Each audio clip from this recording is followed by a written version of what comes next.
3. Assalamualaikum Ibu. Waalaikumsalam Kak Dinda. Silakan duduk.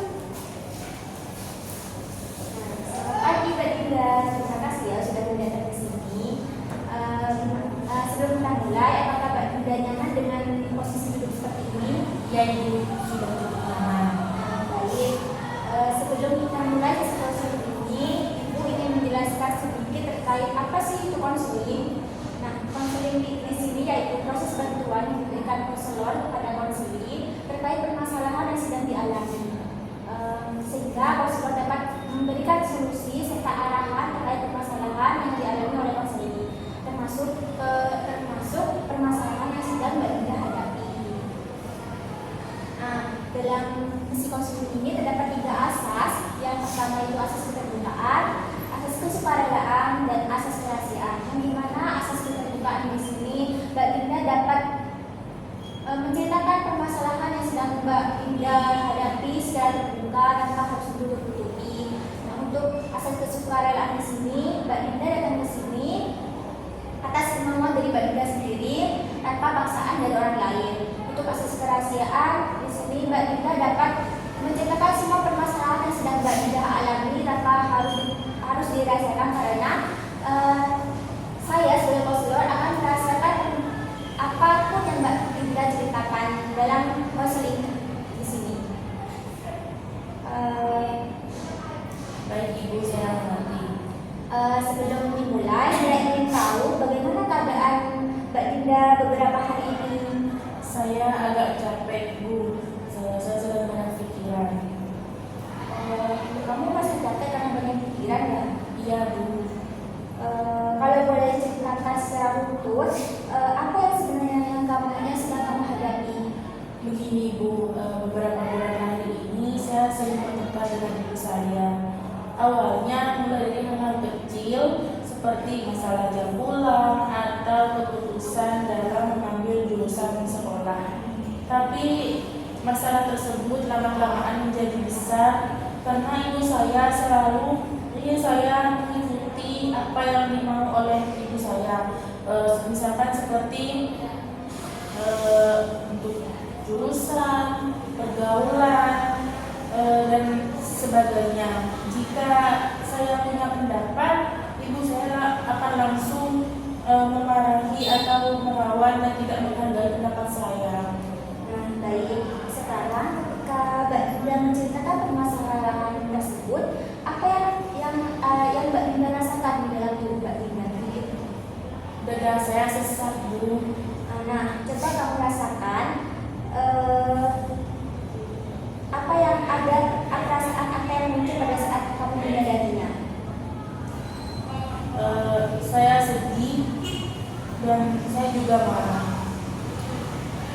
Nah, waktu kamu bilang marah, kamu kayak mengucapkan secara pelan, atau kamu biasa menahan rasa marah kamu? Iya Bu, saya selalu takut jika ibu saya bilang saya anak durhaka karena saya tidak menuruti apa yang diucapkan oleh ibu saya. Nah, baik, kita coba untuk melakukan gestalt, yang dimana di kursi kosong sebelahmu ini, bayangkan jika ibu kamu sedang duduk di sini. Jika ibu benar-benar ada di sini, hal apa saja yang ingin kamu sampaikan, yang kamu pendam, yang ada di hati kamu, coba sampaikan. Bu, saya selama ini berusaha mengikuti keinginanmu yang ibu mau. Tapi saya juga merasa capek jika pendapat saya tidak didengar dan dihargai. Saya ingin ibu percaya kepada saya. Saya bukan ingin melawan ibu, tapi saya hanya ingin dihargai dan pendapat saya didengar. Nah, sekarang kamu coba pindah ke kursi ini, lalu bayangkan kamu adalah ibu kamu. Menurutmu apa yang ibu kamu akan menjawab? Silakan. Menghadap ke sana. Lalu menurut kamu apa yang akan ibu kamu jawab? Mungkin ibu saya akan menjawab, ibu hanya ingin kamu aman. Ibu takut kamu salah mengambil keputusan dan ibu takut jika kamu salah pergaulan. Ibu sayang, tapi kadang ibu khawatir terlalu yang berlebihan. Sekarang kembali lagi di kursi kamu. Setelah mendengar itu, apa yang kamu sadari? Saya jadi sadar mungkin ibu saya ingin yang terbaik untuk saya, untuk masa depan saya dan untuk pergaulan saya. Nah, jadi kamu paham kan? Kalau ibu kamu melakukan itu karena ibu kamu khawatir dan ingin yang terbaik untuk kamu. Iya Bu.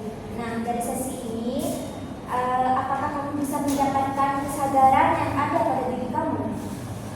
Saya sadar kalau selama ini saya cuma menahan semuanya, marah iya, sedih juga iya. Tapi saya selalu pura-pura tidak terjadi apa-apa dan ternyata itu bikin saya capek. Saya juga jadi mengerti kalau sebenarnya saya butuh didengar dan dihargai. Selama ini saya takut untuk bicara apa adanya dan takut bicara jujur ke ibu saya. Padahal saya punya hak buat bilang apa yang saya rasakan. Nah, baik, itu bagus sekali. Itu langkah yang sangat penting. Di sisi selanjutnya, kita akan lihat bagaimana perkembangan kamu setelah mencoba cara ini yang tadi itu.